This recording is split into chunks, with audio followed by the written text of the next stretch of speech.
হরে কৃষ্ণা, জয় জগন্নাথ। বন্ধুরা, চলে এসেছি আজকে আপনার বাড়িতে রাখা বেশ কিছু ছোট্ট ছোট্ট জিনিসের ব্যবহার সম্পর্কে আপনাকে সচেতন করতে।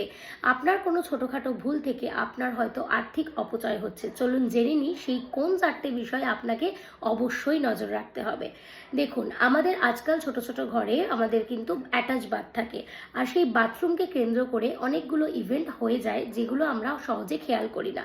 প্রথমত, আপনি সবসময় চেষ্টা করবেন বাথরুম ব্যবহারের পরে বাথরুমের দরজা খোলা না রাখতে। বাথরুমের মেঝে সবসময় কিন্তু আপনি চেষ্টা করবেন শুকনো রাখার জন্য। আর তৃতীয়ত, আপনি বাথরুমের মধ্যে যদি একটা কাচের বাটিতে রক সল্ট রেখে দেন, তাহলে সেটা আপনার বাথরুম থেকে নেগেটিভিটিকে অ্যাট্রাক্ট করে আপনার বাড়ির বাস্তু দোষ দূর করতে সাহায্য করবে। আর সব থেকে ইম্পর্টেন্ট হচ্ছে, বাথরুমের কোনো জলের ট্যাপ যদি সেখান থেকে কন্টিনিউ লিকেজ হতে থাকে, সেটা ইমিডিয়েট সারিয়ে ফেলুন। এতে কিন্তু আপনার যে অধিক অর্থ ব্যয় সেটা কম হবে।